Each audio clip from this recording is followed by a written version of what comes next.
talking to you. Our little deck area right here like overlooks the breakfast area and I feel like people are staring at me, but that's okay. So we arrived yesterday in Ubud at the Udaya. So we're staying here for 2 nights. We ended up actually getting a massage yesterday and like walking around. We had dinner and lunch here. It was really peaceful and nice, and we just got some work done. But today is going to be a big shooting day, and for today's video I wanted to show you guys how to shoot travel Instagram photos, because obviously on my Instagram I shoot just all travel photos and I do have a lot of tips and tricks, so I wanted to kind of go over that today, talk to you guys about how like I get the shot and like what goes through my head and all that kind of stuff. So if you guys want to become a travel Instagrammer, hopefully this will help. I get questions quite a bit, but for those of you who don't know, I do shoot on a Canon 1DX. I did get this back in November. And then as for lens, I usually use a Sigma 30mm 1.4. This is an EF lens because this is a full frame camera. I absolutely love this camera. Basically one of Canon's best cameras that you can buy. Obviously quite an investment. It is later than we realized. Another tip I have is to actually wake up when your alarm rings and go for those sunrises because it is worth it. And also too, if you're going to go take photos during sunrise, it's gonna be less busy automatically, but we missed the boat on that today. So we're gonna go grab some breakfast and then we'll probably, try and do sunrise tomorrow. It has been raining here a little bit, so fingers crossed the rain kind of holds off. We are en route right now to our first location, and so we are going to the rice terraces. And a big thing about going and shooting places that are often busy is you honestly have to give yourself a lot of time and patience. I remember when we were in Dubai, we ended up this like one shot we really wanted. We had to wait in this garden area for like an hour to get the shot. So if you are on a time constraint, sometimes that can be a little stressful when shooting. And another tip that's really useful if there is a lot of people in the shot, and I think something we're actually going to do at the rice terraces, is what you can do is you can get your photographer to just stand in one spot and then just keep taking a photo, and then eventually you can just layer the photos on Photoshop and erase people out of it, but it has to be taken from the same angle, if that makes sense. So like don't move the camera, get your subject or like your person, for example, to stand at the same spot, and then if people are slowly walking, eventually, like I said, you can just layer the images, because you can basically make any shot look like there's no people in it, or you can use the patch tool in Photoshop and get rid of people. All right, hi guys, finally at the rice fields. It is very, very warm. It's actually not as busy as I thought it was going to. We're trying to figure out right now where exactly we want our shot. There's so many little areas of this rice field that it honestly makes it kind of difficult. So you just kind of have to walk around, take your time trying to figure out like where you want your shot. And like I was mentioning before, you don't necessarily want the same shot as everyone. And so finding unique angles of things or different ways that photos have been taken, I feel like I'm dying right now. I feel like I'm in a sauna. The shoot is going well. We've decided to get a few angles. To be honest, it's always better to get more angles than not enough. Even if it's like an angle you weren't originally thinking about shooting, just try different things, because when you're actually editing the photos, you'll find out like, oh, actually maybe this shot looks better, and once it's edited, maybe it looks better. And another thing is lighting. So the best lighting is honestly in the mornings during sunrise. Obviously we didn't make it for sunrise today, but this kind of over cloudy, this is over cloudy, it's called overcast. This kind of overcast weather honestly is probably the worst lighting you can shoot in. Sunrise, sunset is the best, so I'd aim for those times. Another good thing about sunrise is it's not as hot, so just sunrise, just do it. Shoot sunrise every single day. We're also getting video at the same time, and so that's a really good tip, is to shoot photos in a location and then also get video, so then you can make those like highlight Instagram videos. I'm gonna be doing a whole video on that just to teach you guys how to do it like a pro. And I did some cliff scaling in a dress. It's always good. You know. Gotta do it for the gram.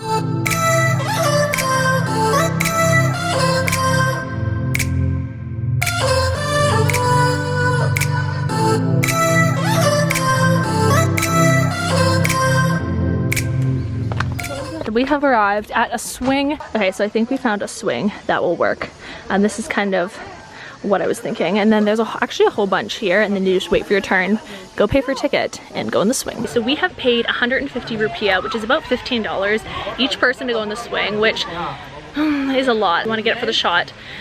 Or to go for fun, that works too, but most things I do is for an Instagram photo. There's also this little basket thing, I'm sure you guys have seen photos of in there. And then there's a whole bunch of swings here. There's also that pink thing. This is actually really close to the rice fields. You can come here after you go to the rice fields and get all your photos. Okay, so once again, we're actually trying to frame the shot and figure out like what angle we want it at. I think on a side angle looks better versus straight on. An important thing too is, if you only have a certain amount of time to get your shot, is to practice your shot on another person. So for example, there's about 5 people in front of us right now, and so I'm actually practicing taking photos on them so I can figure out the exact shot that I want Megan to get of me, and she's doing the same. And then also too with video, we're just gonna have to like quickly go in between and try and get all the footage. But it is like a little nerve-wracking when you only have a set amount of time to do everything. We got caught in a little bit of a rainstorm when we were going on the swing. It started pouring rain.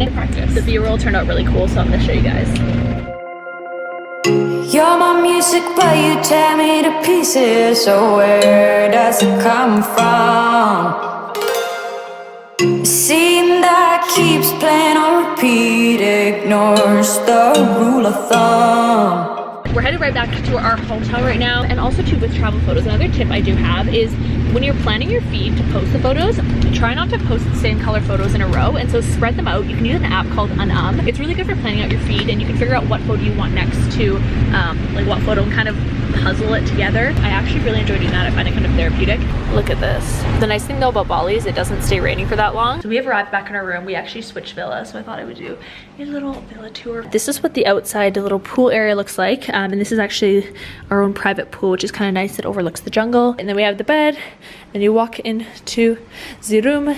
This is the tub that they actually fill this whole thing with flower petals, so we're definitely gonna get a photo here later. I just put a robe on because we were waiting for our luggage and my dress was completely wet. Anyways, we're gonna do a little bit of editing of the photos. Good morning, guys. So it is the next day. Last night we ended up just doing some work, hanging out, and then we went into a cafe in Ubud. But anyways, we are currently back at the rice fields for sunrise because we want to get some drone shots, and I did want to get a few more shots with the camera with the better lighting, but it's like, I mean, half the sky is kind of overcast where the sun is rising right now, and then half of it is like normal. So I don't know if we're gonna get those like sun flares coming through the trees, because that's kind of the best lighting and what I wanted.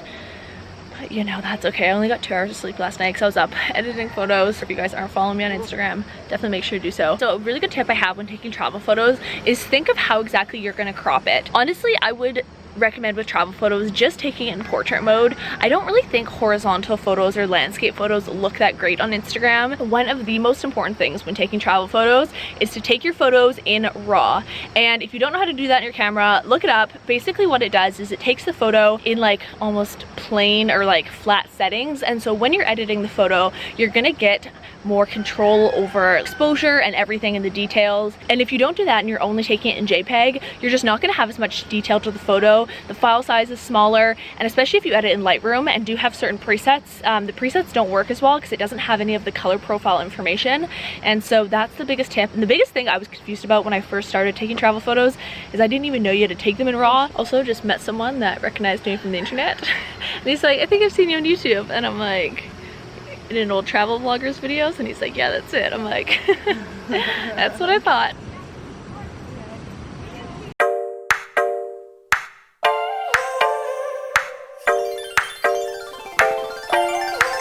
A secret kiss from painted lips. Yeah, we can move in, move in. A taken bed, a sun to set, and maybe we're falling, falling. So you can never get enough travel shots. It's always good to have lots of room on your memory card because, let's be honest, you can always make your travel photos better or get a better angle. We actually just peered around the corner because the sun just came out and there was a whole section of the rice fields we were missing, and it's actually the best part. Oh yeah, this is totally where I've seen photos where the sun is actually coming through the trees and it literally looks like 10 billion times better. Strive for greatness, people. Oh, this looks so much more lush. I hear you breathe, but I can't see if you're right here next to me. Something's wrong, wasn't it fun? Is it now we're done? You get dressed, I look a mess, and you tell me to confess, and you tell me to confess. Oh, I don't know what to say, what to do, how to make you see. Okay, so we just finished getting shots. Fun little fact, guys, I'm sharing this with you just because I love you. If you come to the rice fields, like the main rice fields in Ubud, if you go around, like you go all the way to the top on the other side and then go like around the corner, if you guys have ever seen a photo here by a professional photographer, that's most likely where it is. It's not actually in the main rice field area. we learned that because the sun was like coming through the trees and we're like, that looks really nice over there. So that's a little tip, is just go exploring, try finding, this kind of goes on my point of like, try finding different angles that most tourists don't use, because as a photographer, obviously you have a bit of an eye, so you want to try and get a unique angle, especially because everyone's Instagram photos, I mean, kind of look the same. So as long as you can cut it down and have it not look like the tourists. We're gonna head right now back to our hotel, and I'm excited to start editing these photos. And it's about 8 o'clock right now. It honestly is not that busy. Even yesterday in the mid-afternoon, it hadn't got that busy. It was actually really cool when we first got here, which is kind of nice, and cool temperature-wise, because the sun hadn't come up yet. But we're gonna head to the car right now and then head back to our hotel and get some more travel photos.